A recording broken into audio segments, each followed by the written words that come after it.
Executive Director of the Mid-Atlantic Gigabit Innovation Collaboratory, or MAGIC for short. We're the community sponsor for 1 Million Cups, and we do a lot of workforce education, technology, incubation out here in Westminster. And we also have a coffee sponsor, but since we're meeting virtually, our coffee sponsor has graciously offered a 25% online discount for coffee. That is Furnace Hills Coffee. It's furnacehillscoffee.com. And there is the website and discount code to get 25% off your entire order right there in the chat. Also, for those of you who are new, if you attend 5 of these 1 Million Cups meetings in a row, you get a handsome travel mug, a 1 Million Cups travel mug for free that we'll send to you. If you've never presented to 1 Million Cups and you have a business that you want to share, we'll give you a free ceramic mug for entrepreneurs who share their businesses with us. We meet every Wednesday, 9 o'clock. There are some times where we have to take off because we don't have enough companies to present. But this Wednesday, we'll be on again next Wednesday with 2 more great companies. So without further ado, I'm going to turn it over to actually Julius Knapp, who's one of our organizing committee members at 1 Million Cups, who's just going to run through what 1 Million Cups is and what we are doing. So Julius, go ahead and share your screen with everybody. And then we also ask that everybody goes on mute when there's different people presenting. And we'll also be fielding Q&As through the chat box. So if you have questions for Marco or anybody else during the course of the call, you can put your questions in the chat there.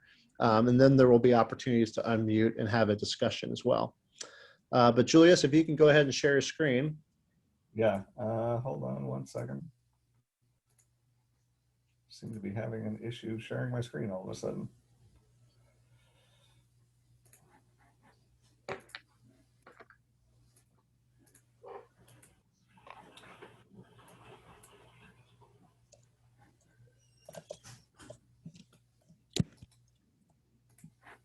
I don't know. It's I don't think it's working for me now all of a sudden. Does somebody else want to?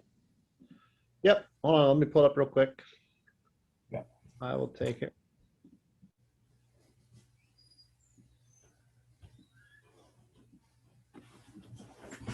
All right. Everybody can see my screen okay? Yep. All right. So thank you again. This is 1 Million Cups Westminster. We are a chapter of the Kauffman Foundation's 1 Million Cups program. The mission of that program for the city of Westminster is to lower the barrier for access to education, resources, and connections to entrepreneurs. Without these pillars that we have, our core pillars, the program does not get accomplished. This mission does not get accomplished. Those pillars are that this is all about presentations, not pitches. This is about connection, not networking, about culture. This is for the community, by the community. Nobody has ownership of 1 Million Cups Westminster. We are all volunteers who give our time to coordinate these meetings each week. Nobody is being paid to do 1 Million Cups Westminster. And our goal is to also be radically and intentionally inclusive of all startup founders. Our core program design is that this is a weekly meeting every Wednesday at 9 a.m. It's the same in all 170 communities of the 1 Million Cups program around the country.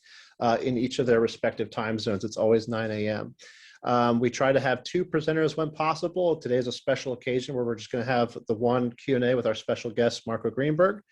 Presenters must have a business that's less than 5 years old and must be willing to ask for help. And we always tend to end with the question, what can we do as a community to help you? So that's the spirit of 1 Million Cups. These are our organizing committee members. Myself, Russ Hammett, Val Giovanni, John Waitman, Mick Mancuso, Julius Knapp, and Andrew Rose. So without further ado, I think if we are ready to go, I want to introduce our hosts for the moderators this morning, I should say, which are Josh Ambrose from Johns Hopkins University and Jeremy Willett from Willett Family Farm, both representing a very special organization here in Westminster called Hey Westminster. Josh and Jeremy, I'll go ahead and hand it over to you just to introduce yourselves and explain what Hey Westminster is. Great. Thank you so much, Graham. And I did just shoot you a message from Caroline, if you wouldn't mind taking a look at that. Our special guest is having a little trouble getting on Zoom, so we've been asked to help him a little bit. But we're really excited. Yeah, no problem, Caroline. We're excited for our chat today, but wanted to talk just for a moment about Hey Westminster. For those of you that have not heard or checked it out before, we encourage you to take a look at it. Hey Westminster is a new initiative here in town that many people on this call actually are involved with: Jason, Jeremy, Jennifer, and others. And basically what we do is we get together once a month. We look at some proposals from the community, and we give away a $1,000 grant to help someone do something awesome here in town. It's highly flexible, highly nimble, and is intended to both reward and encourage entrepreneurial thinking here in the city. And so that's a little bit about its genesis. We started formally in January and have been very busy ever since. So whether it's for your business, whether it's for a nonprofit, whether it's just for somebody else in town that you know of, highly encourage you to share that link and encourage folks to check it out and submit their proposals to us. The last thing that I'll note about Hey Westminster is that we've been getting some really great traction with additional ways of giving. And so we have a construction company that is donating time each month to give back to our community through construction services. We have Global Media, which has been volunteering a media package to give back and profile our winners. We have been connecting folks through our own networks with advice and business connections. And we have a really cool development in the works right now where we're going to be eyeing up a very substantial 5-figure grant for accredited nonprofits, 501c3s here in the community, where we're hoping to give away $20,000 over the coming year. So again, whoever it is, whatever they're doing, if it's something awesome, it's something new, it's something exciting, encourage them to check out Hey Westminster. So while we're waiting for our special guest here, wanted to go ahead and do a little bit of an introduction to him, and then Jeremy and I will talk a little bit about why we reached out to him. But I was first introduced to Marco Greenberg's work through colleagues at Gettysburg College in their entrepreneurship center. And they sent me his book, and it's pretty rare that I'm sent a book by somebody else. And what he had to say definitely was very interesting and resonated with me because of the stories that he was telling, and thought that my friend Jeremy Willett here would have some fun reading it as well. Sent it his way, and it really resonated with Jeremy as well. So I'm going to actually turn it over to Jeremy to say a few more words about Marco. Thanks, Josh. Good morning, everybody. Yes, I agree with Josh. I love to read. I love to read books about business and entrepreneurship and everything. And this was a book that when Josh sent it over, I just read from front to back very quickly, because this was one of the first times that I was seeing some language put to how I felt and how I operated. And especially because oftentimes when working with other teams, I felt kind of like an island. I didn't really fit neatly into a box. And, so I'm often in like these local community get-togethers through Zoom or in person, introduced as owning a farm in Carroll County, which I do. But then a lot of what I do in my other career is travel as a public speaker and fundraiser for nonprofits. And so I'm on this like high level creativity all the time. And so when I'm engaging with these teams, whether it's artist managers, artists themselves, the nonprofit group, or building these bridges or connections or contracts, I often found myself really just outside of the boxes that everybody else lived in. And so it was to the point that it was causing some like inner turmoil, And Marco's book really gave me confidence. One, it let me know I wasn't alone. It let me know that there's other people out there like myself. And thirdly, that these are really great qualities for a creative to have. And that if you kind of lean into them and you learn to trust your gut on things, that you can continue to be really successful. And so Josh and I kind of dialogued about that and was just like, man, maybe like there's some other people out in the Westminster community that could benefit from this book and topics surrounding this book. And so that's why we hit up Marco, and he was gracious to join us today. Great. I also want to note that thanks to some generous local sponsors, we have a number of free books that we've been giving away. I still have a few copies of that left. And so if anybody here wants a copy, just shoot me an email. I threw my information there in the chat. Some of you have copies that are on their way, and some of you are I'm still looking for some addresses for. So if anybody wants a copy, feel free to shoot me an email. And I see that Graham is still on the phone with Mr. Greenberg, so I'm hoping that we get a status report here. I Yeah, have go ahead, to Caroline. apologize on his behalf. I'm sorry, team. Yes, he is having serious technical difficulties, so he is anxious and eager to join and speak with you all. Just having some some technical issues that I think he and Graham are working out and will hopefully be resolved soonest. Yeah. While they're doing that, Caroline, I'm wondering if you want to give any more, not to put you on the spot, but whether you're reading from the website or wherever, could you give us a little bit more bio on Marco and where he's coming from? Sure. So I'll actually intro how I met Marco, and because I have an overlap with you, Josh, that I was working in Gettysburg. I was working on their entrepreneurship initiative, and we had been introduced to Marco as a entrepreneur with this book that had a really significant message that students should be hearing.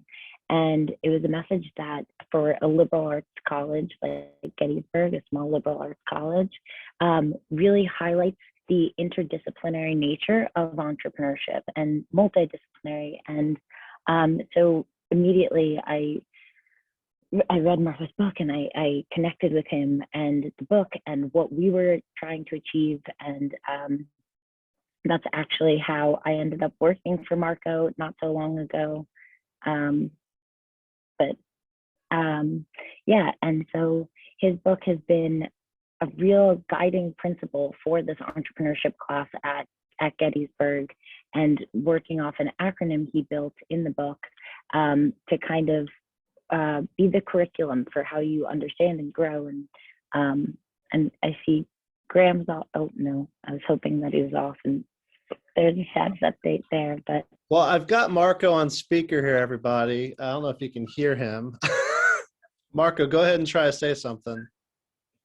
Guys, this is an embarrassing moment. I'm on Zoom like all of you many times a day, and it's just not letting me log in any which way.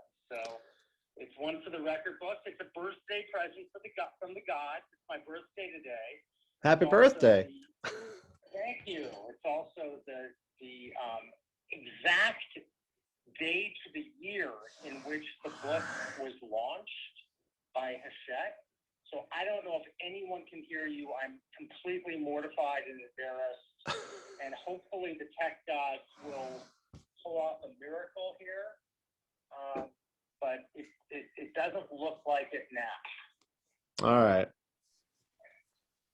Well, it's got to be another way. If we can maybe get him on a different screen share that we can, I don't know. We're open to ideas. We can hear, as long as it's speak up, but it's workable. We can hear call it. quality is a Hey, little. Graham. Hey, Yeah. Graham. There's also the call-in option on Zoom. There's a call-in number. Can you try that? How Just about, go call have in? you tried the call-in number yet? That's an option. Marco? Yeah, let me try that. That's a good idea, although it's rejecting me saying your meeting has already started, and it's not letting me in it. Okay. So I'm looking at it now. I could send him a Google Meet and then share my screen. Click sign in to join to sign into Zoom with an email address. I've done that many times. Try it one more time. I also just disabled the waiting room. I don't know if that makes a difference.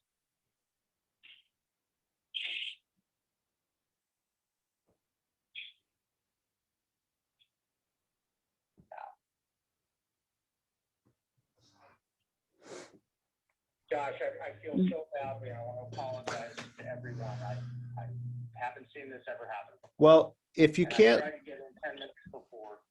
and if you can't log in right now, just go ahead and try to see if you can call in and hang up with me and try to call in. Yeah, is there a call? Because in my invite for some reason. Maybe that's okay. Let me try the one tap call in. I'll try that now. Okay. All right. Thanks. All right. So he's going to try to call in.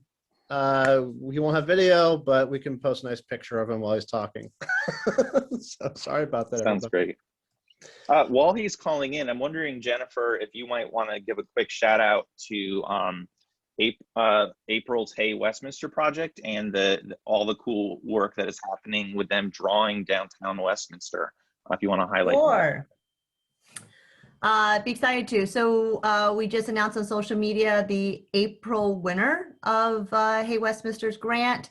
We're really excited. It's actually to 5x7 Underground. And the way they describe themselves, they are a book club for artists. And it is a bunch of local artists. A couple of them are art teachers, and a couple of them are professional artists. The gentleman who did the Sprout sculpture over on Main Street, St. John intersection, he's part of 5x7 Underground.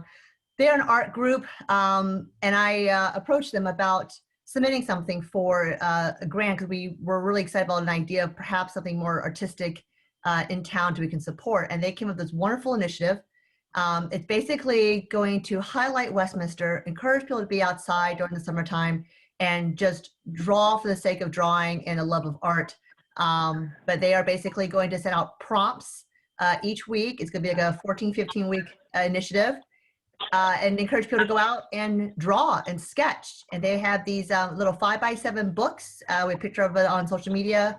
And you don't have to have a book to participate, but they are going to give away 100 of those books and pens at Art in the Park, and encourage people to go draw. So they might be the clock tower, it might be the farm museum, it might be a local business. So we're going to try to get local businesses involved to sponsor some of it, and we're also talking about potentially doing Jen, we've got Marco now. Every single prompt, you will be entered for a prize at the end of the 14, 15 weeks, and showcase local businesses. So stay tuned for more info on that. Thank you very much. And we've got Marco on the phone now. And Marco, I'm also just going to send you a Google Meets link just real quick and see if I can share my screen so that people can see you as you're talking too. I'll try that, but go ahead. Can we can all hear hear me? Yes. Okay. Everyone can hear me. I am mortified. I'm embarrassed. I've turned 50 shades of red, blushing.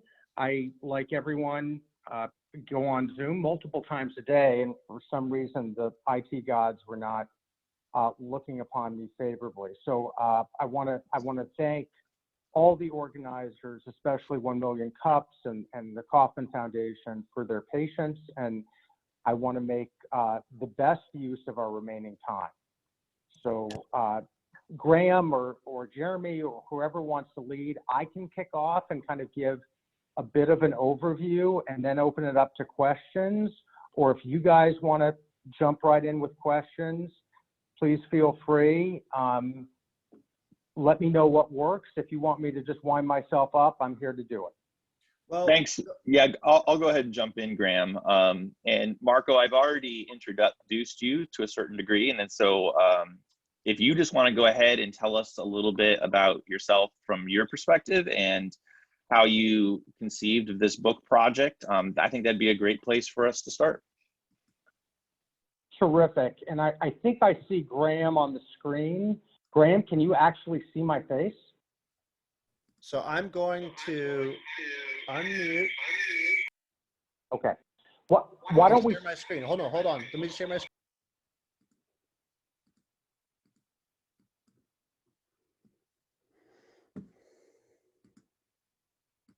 This should work.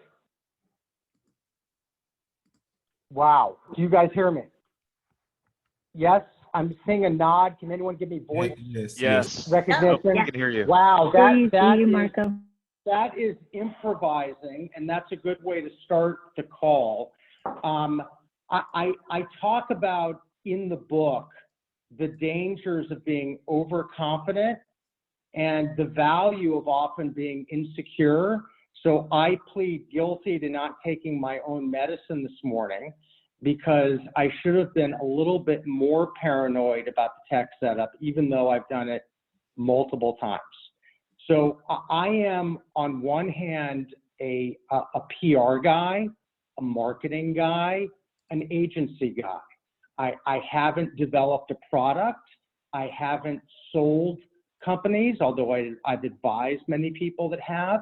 And I don't particularly see myself as an expert in terms of scalability or in terms of finance, and certainly not in terms of tech, as you can gather. But I do see myself as someone who has been fortunate over 3 decades to be in the trenches with C-level executives, members of the Forbes wealthiest list, members of the Forbes Fortune 500, Fortune 1000, global conglomerates. But my real passion is working with founders of startups, those people who often don't have a plan B, who are putting everything they have on the field to accomplish their dreams. And when I was introduced to a book agent, the book agent, Michael Palgon, really prodded me into thinking, what can I learn from my 3 decades of being in the marketing PR agency business that would be original, that would be provocative, that would be different? And I started down one path, which is a more conventional path, which is you should write about what you know, what your day job is. And I came up with some various theories about marketing, and guess what? They all fell flat. My agent looked at me, he said, I can't sell this in a million years. Why don't you take some time, do some deep work, as Cal Newport says, a great author who I mentioned in my book, I have a ton of respect for. Look him up if you guys are not familiar with him. And my agent said, what really distinguished the most successful people that you've worked with? And I thought of people who have sold their unicorns for billions of dollars. I thought of some of the biggest IPOs on Wall Street that I was fortunate to somehow get involved in and advise on. And my first reaction was, the most successful people I know, they're fucking crazy. They're nuts. Now, I mean the good kind of crazy. Certainly, I, like all of us, am sensitive to those who suffer from various forms of mental illness. I'm talking about the nice kind of nuts, the kind of nuts that is out there, that is eccentric, that does what she or he is, quote, not supposed to do. People who are free spirits and march to their own drummer. And when I started thinking more about this concept, it occurred to me that in reality, that kid-like curiosity, sometimes that defiance, that doing their own thing their own way, there's something primal about that, right? There's something that taps into our instincts, our innate sense of what to do, our instincts, but in a positive and pure way. So on my couch at 4:30 in the morning on the Upper West Side of Manhattan, yes, I'm a morning person, I turn into a vegetable after 9 p.m., I came up with this concept, primitive. And I know it's loaded. Again, we mean it in the positive sense, and I like to say it's kind of like oil. There's crude oil and there's refined oil. There are some people that just rely on their base instincts and do it in a way that's alienating. There are other people, and these are the people we focus on largely in our book, who are clever and emotionally and socially intelligent enough to honor what their gut says. In parens, it's a lot more than your gut, and I want to be challenged on that. And do it in a way that they can truly take their startup and turn it into their dream and everyone else's dream. So it's a little bit business book, it's a little bit self-help, it's a little bit memoir, it's a little bit how-to, and that's the premise of Primitive, tapping the primal drive that powers the world's most successful people. I want to say one other thing, and then I'll shut up. As a communications expert, I sometimes over-communicate. So again, apologies for that. Just to be clear, when I say success, yes, I acknowledge that part of that is monetary. There's absolutely no doubt. We all want to be compensated fairly, but it's so much more than that, right? It's the 2 I's and 1 F. What do I mean by that?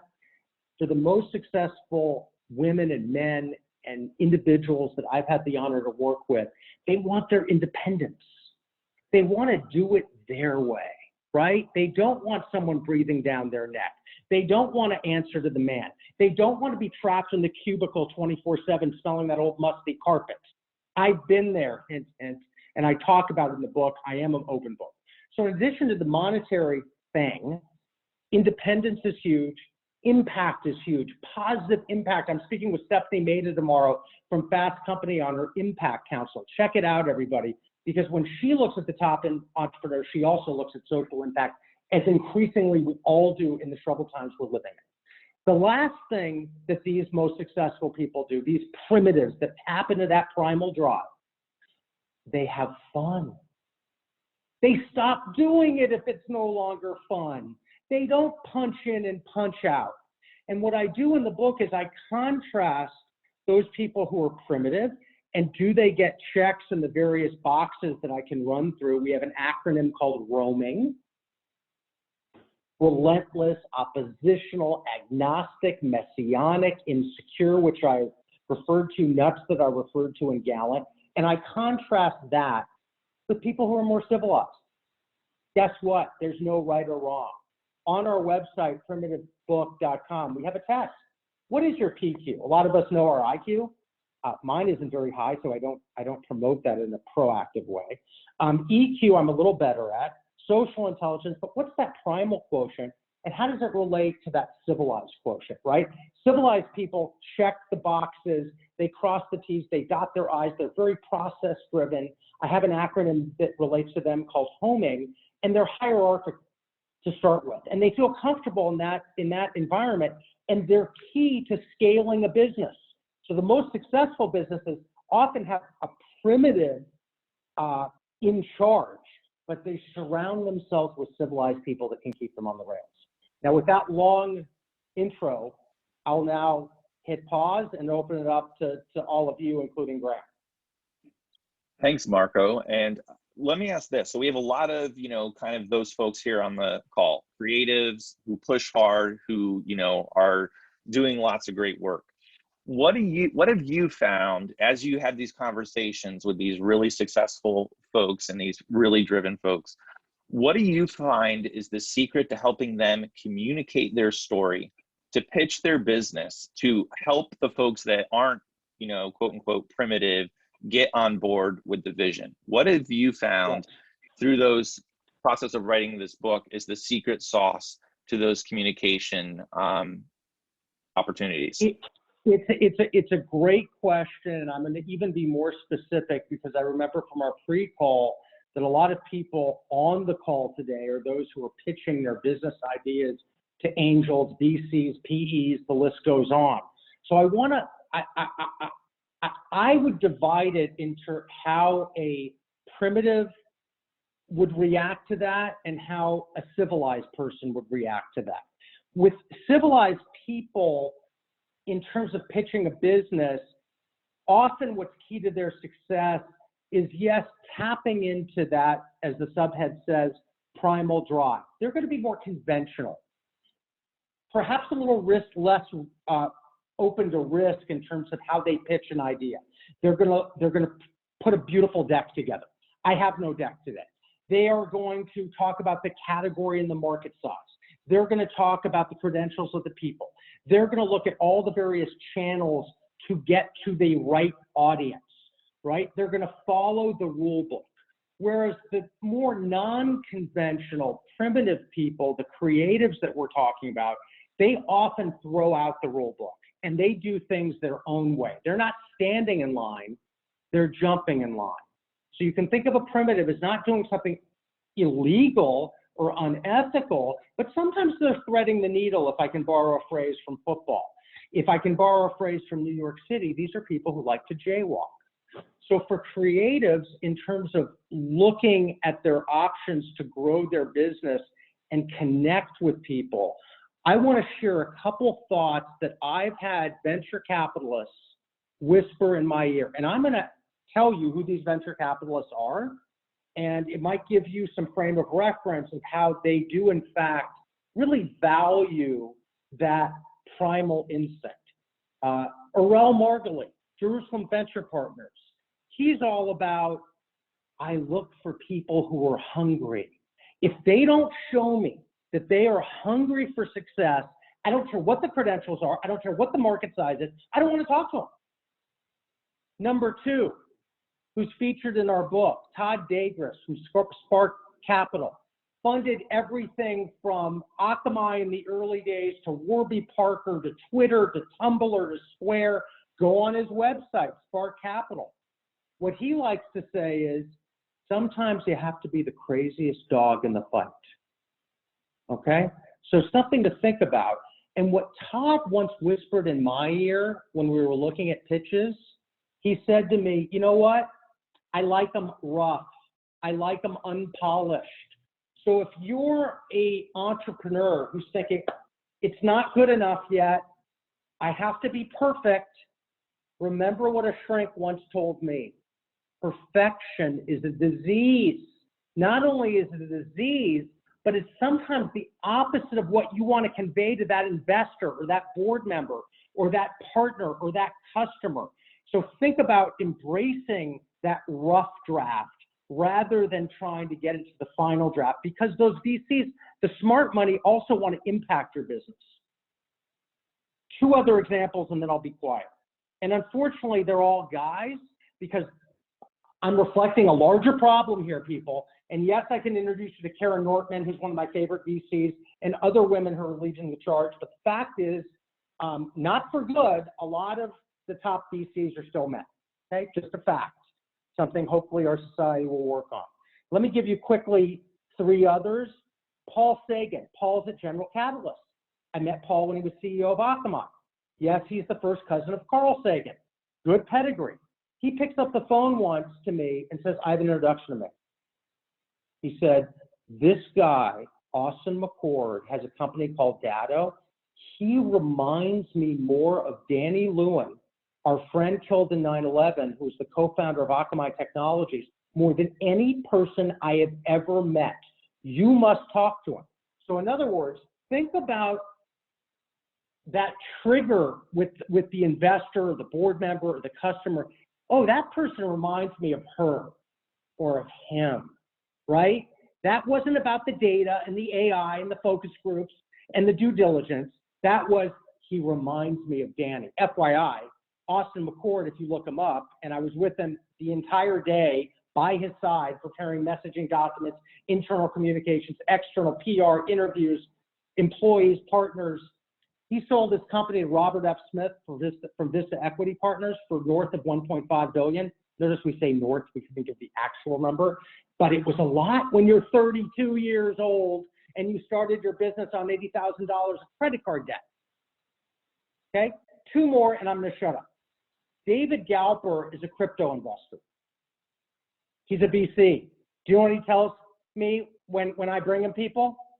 He says, tell him not to take the money. Don't take the money. Try to everything in your power to build your business as much as you can through customer organic growth before you get outside investors. Okay? And finally, I want to give you all an exclusive. I'm making up for my technical difficulties. You're going to read a story about Mark Cuban taking a cold email from a client of ours and giving him a shitload of money. Pardon my French. So he's done that before. So anyone that thinks that the cold call is extinct has another thing coming to them. So I don't know if other people can see. Graham can see my beautiful deck. These were some notes I wrote walking in my scribble, literally on the back of an envelope. But I hope that answers the question in terms of, yes, there's a conventional way to get people to buy into your company. And it's been proven to work. I would argue in today's world that is increasingly competitive, increasingly insecure, uncertain, right? This is all not what we planned walking around with masks for the last year. Who would have thunk it, as someone once said, right? So it's more, I think, upon us to be non-traditional, non-conventional, and do what we're not supposed to do. Thank you, Marco. Jeremy Willett here, by the way. And Marco, I just want to say I love your energy. I love your passion for what you do. So thank you for that. And thanks again for joining with us today. It is no worries at all about the technical difficulties, so don't sweat that at all. I wanted to read a quick quote from your book, and hopefully this will encourage other people to dive right into your book that are receiving it as a gift today for attending this. And then I just want to ask you another question, and then we're going to get to a bunch of questions in the chat. You have a bunch of people really interested in what you do. So you say in the book that primitives think in terms of their lasting impact on the earth and other people. Many primitives insist on being well compensated, sure, but they crave the freedom to roam, to explore their interests, and to leave their mark, all while having fun, which is something you mentioned before as well. And I really, really resonated with this. I had several contracts with different companies and nonprofit organizations and things like that. And then I found myself in one particular contract and relationship that was based on number of hours to the point of kind of hitting the time clock on and off and things like that, and having to report a certain number of hours and everything. I found myself so trapped and so kind of handcuffed to this. And it took me a little while actually to recognize what I was feeling, but I actually just had to just leave. I had to disband the contract and everything, and because I needed the freedom to be able to work on these creative elements at 4 o'clock in the morning, or on an airplane on to the next event, or wake up early and not be tied into like a 9 to 5 kind of thing. And so my question to you is, as you engage with other primitives like yourself, what is your workflow? What does a typical day or week look like for you? And is it ever the same? And are there habits or traditions or anything like that that you do carry from day to day that really kind of ground you in your work?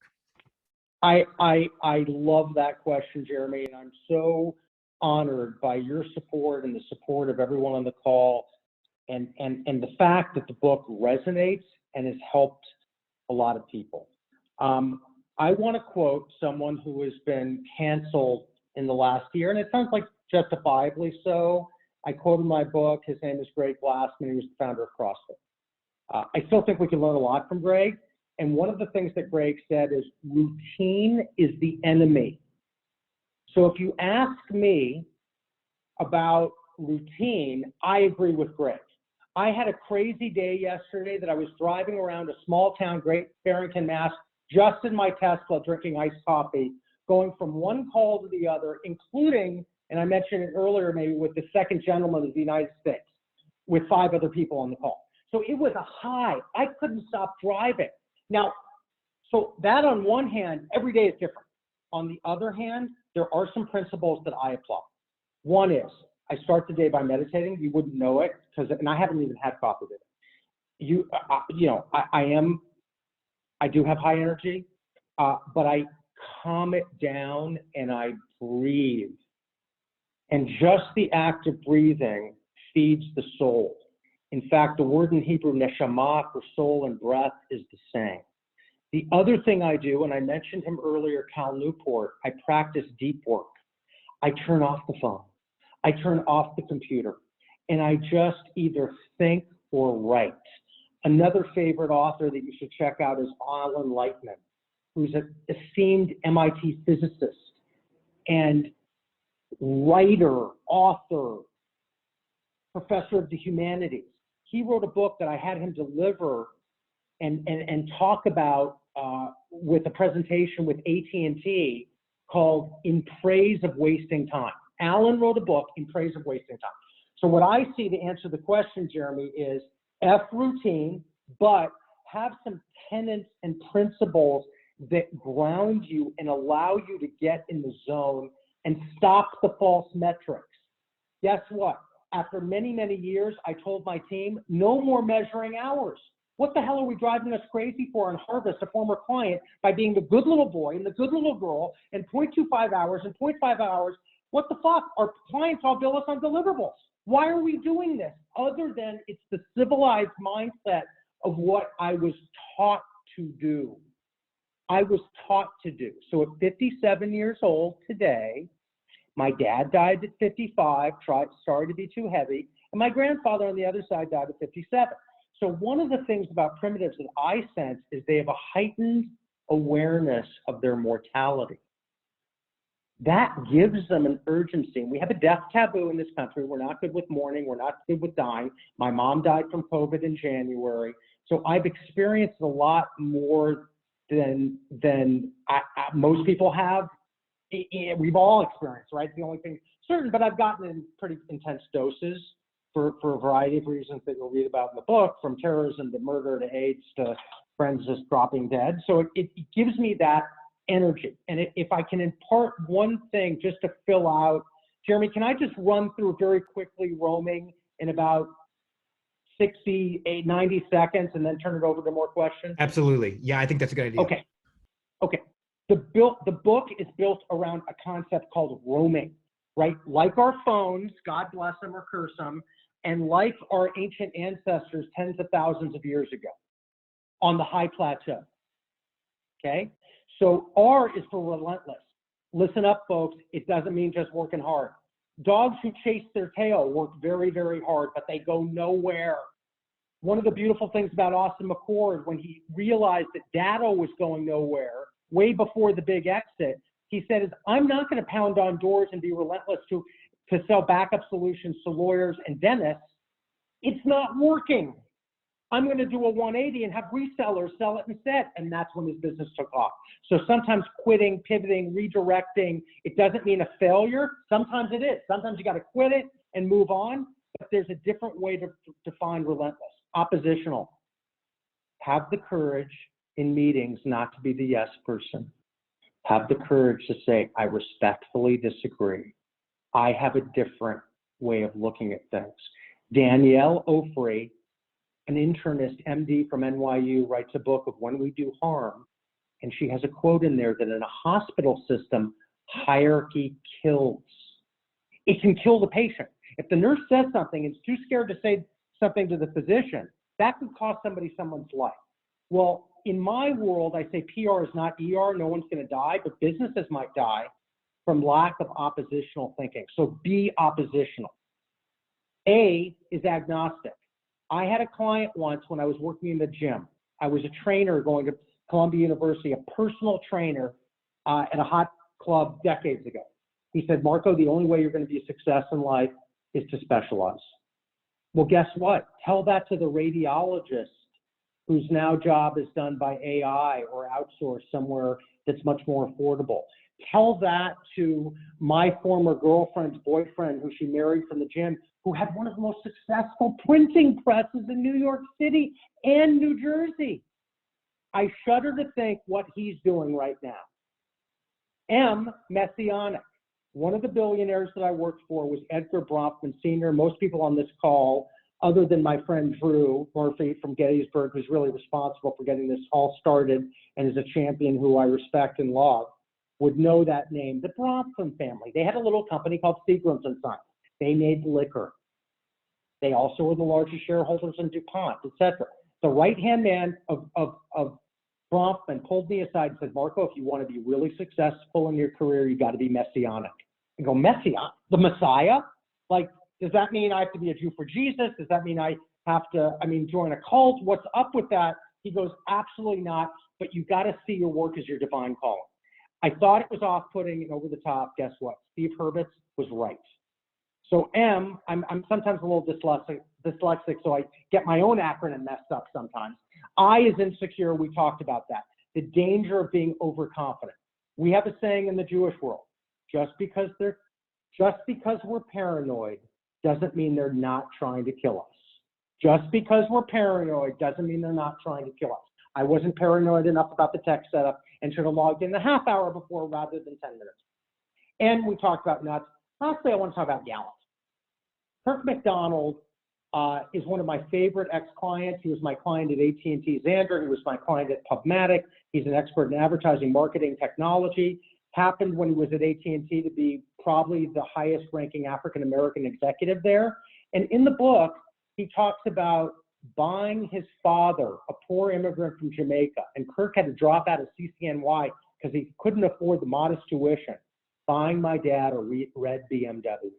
So we tend to think, when we think of primitives, we think of the jungle, we think of like, oh, it's mean-spirited, it's dog eat dog. Well, not always and not usually. Sometimes the most civilized people are the most ruthless. If anyone has been in a RIF, a reduction in force, you know exactly what I'm speaking about. So as Judith Rich Harris, another author we quote in the book, by the way, I like to read, so I like to share the stuff I like to read. She has a quote, and I'll end on this, Jeremy. The jungle might be bloody, and she's talking about the wild kingdom. The jungle might be bloody, but it is not devoid of love and loyalty. And I ironically think that those who are more primal, i.e. more curious, kid-like, sometimes innocent, listening to themselves and then acting on it by practicing the roaming principles, are actually oftentimes better human beings as well. Cool. Thank you, Marco. That was great. I want to get to some more questions that are rolling in here. Jason Stambaugh, who is one of our foundational driving entrepreneurs here in town, really embodies this whole ethos you're talking about. He wants to know what industries or markets need more primitives from your perspective as you eye up the field. Oh, gosh, I love that question. That is such a smart question. And I just want to say one thing in terms of linguistics as a comms guy. There are words out there that do not fit the bill any longer.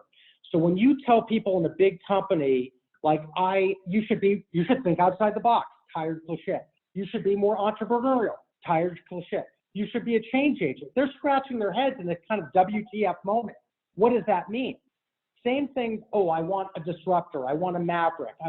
Right? So what we're saying in the book also is this has to be more primal. And I think it goes back tens of thousands of years. It's not the latest buzzword, right? And it's our primitive brain. Literally, we have a cerebral brain.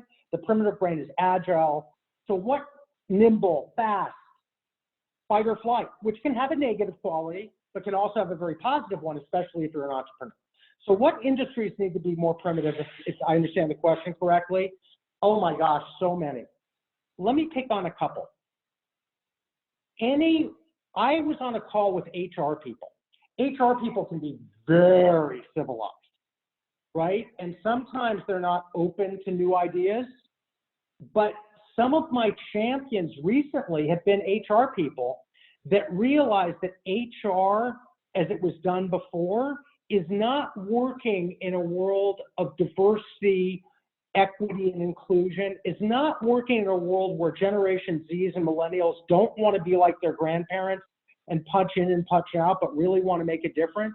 So I think we're starting to see something in HR, and we might be actually doing some work and re-looking at the employee review, right? Rather than are you meeting expectations, below expectations, on expectations, it's like, how can you be more primitive on the primitive civilized scale? Or if you're an uber primitive, it's like, bro, you need to be more civilized and more grounded and more hierarchical in this area to take your business off.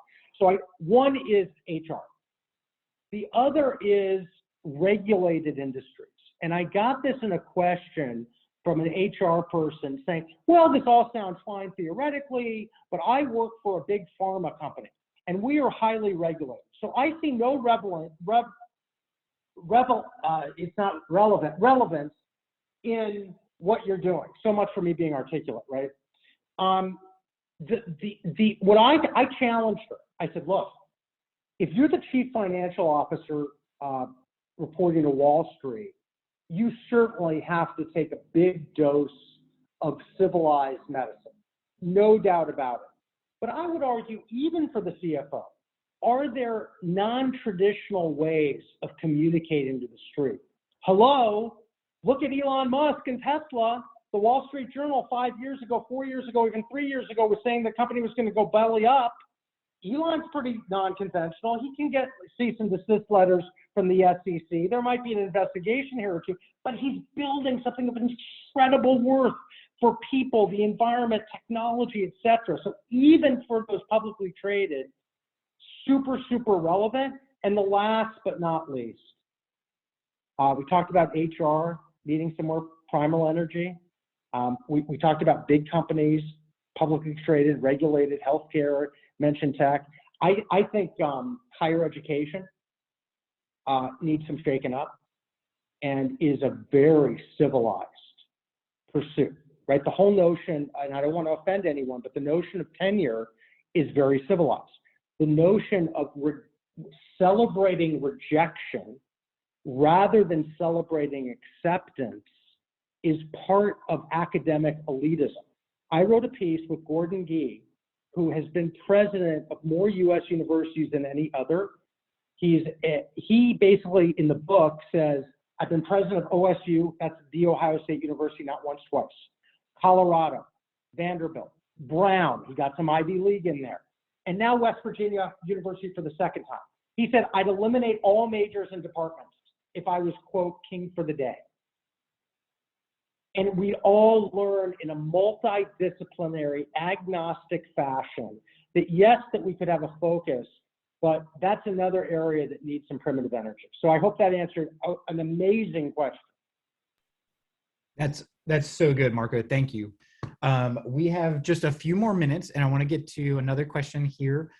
We have one about networking. Can you share kind of like who was the person in your life that kind of took you to an event or set you up with a relationship where you were able to network with somebody else that really launched kind of your career path?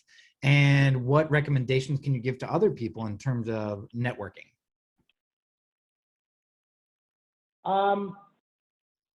Another very insightful question. I tend not to use that word, first of all, because it's loaded, it's jaded, and it sounds a little bit too, I don't want to say opportunistic, but too, it's all about me, and I want to network to get to the next level. I'll point to a personal example. I've never been recruited for a job in my life. I mean, I've had an ex-employer say, hey, they want to think about coming back, but everything I did, I had to initiate on my own. And I'll get back to that gym. I saw it, yes, as an opportunity to make $50 an hour off the books and 18 on. Even then, they were doing the right thing and paying more than this ridiculous $15 an hour minimum wage. This is, in my opinion, is still way too low. But I used every opportunity I could to be a child and ask questions. We have research in the book that most people, adults and teenagers, stop asking questions. Kids ask hundreds of questions a day. So I would ask questions to the guy who was the right-hand man for a billionaire who then offered me a job. I would ask questions for the diplomat who then hired me to work at the Israeli mission to the UN. So I think I could give you HR books and tips and examples of who's done it right. I do a lot of things wrong, as I indicated earlier, but one thing that I do that I'm very proud of is how I've been able to form genuine relationships with people and be cognizant of something a friend of mine said who died in his 30s named Bruce Leibowitz, who said, you got to make deposits and withdrawals in the favor bank. And I got a note, a year has passed since I came out with this book, and there have been some hardships and things out of our control, but there have been some wonderful moments. This is one of those wonderful moments, and having you, Jeremy, and people like you that really this resonates with. But there have been disappointments, as said, and some of them have been personal disappointments, and I take business personally, and I don't think there's anything wrong with it. But getting back to that favor bank notion, if Bruce was alive today, I'd say, Bruce, you were right and you were wrong. You were right that there is something called a favor bank, meaning reciprocal. And it doesn't necessarily mean tit for tat, but we have to be cognizant of what is in it for the other individual. It's not just an interview where I want to work here because I want to further my career and get a credential. Like the employer is like, okay, so what's in it for me? So it has to be mutual. But the cautionary note, if Bruce was on this call or listening from heaven, and I got a beautiful note for his son who said, I can't believe how you honored my dad. I never had a chance to really meet my dad because he died when I was a baby. And that was probably one of the most heartfelt pieces of correspondence that reached my phone over the last year. I would say, Bruce, you're right and you're wrong. You're right, there's a favor bank. It's worked for me, but the favor bank is an exclusive bank. Not everyone can bank at the favor bank. And if you feel resentful that you've given above and beyond for a certain individual, and there's no acknowledgement, there's no reciprocation, there's nothing, move on. Be selective. If I had one thing to do over in my life at 57 business-wise, I'd narrow my network, I'd be more selective in my network, and I'd lose people quicker. I'd get rid of them quicker. Nice person, can't help me, I can't help them, next. Sounds pretty harsh, guys, but if you want to be successful in business, that's something that I've been slow to learn, and I hope you're faster to learn. Thank you, Marco. And we are just about at time. And I want to note that I've been copying and pasting other comments and questions that have been coming in, and I'm going to email them to you. To wrap up, if people want to follow you, if they want, and by that I mean, just if they want to reach out to you, if they want to connect on LinkedIn, if they want to follow you on Twitter, what kind of engagement do you invite this group to consider moving forward? I'm going to go retro. I'm going to go old fashioned. Part of it is my guilt kicking in of being 15 minutes late to my own party. 917-282-7418. I repeat, 917-282-7418. Text me, and I promise within 24 hours I'll respond. Cool. Thank you. Well, with that, just want to again say, first of all, happy birthday. We're really honored that despite all the challenges that you chose to spend some of your birthday with us. We don't take it for granted. And, as we try to build a new kind of community and new initiatives here in our small town of Westminster, I think this has been a really nice shoot of energy and perspective for us to be thinking about. So again, deepest thanks. We'll continue to share your book and your website with folks. And again, very grateful for your time. And with that, I'm going to turn. Yeah, go ahead. Grateful to all of you. Thank you so much. Absolutely. I do want to hand things over to Val because I believe it is her responsibility to wrap us up from here. It is, but I actually don't know the names of the people presenting next week. So thanks for putting me on the spot, Josh. I love that. So thank you to our speaker. Of course, that was lovely. And it was nice to hear all that you had to say. And, it's also nice to see everyone's human and struggles with technology at times. We are also thankful to Graham, who just let me know that Oculi and Financial Black Belt will be presenting next week. So we'll be back to the normal format of 2 presenters. Don't forget to order your Furnace Hills coffee online if you are so inclined. And if you order the Magic Beans, Magic gets a benefit there too. So everybody have a great Wednesday, and we'll see you next week. Bye. Thanks, everybody. Bye-bye. Thank you, everyone. Have a great week.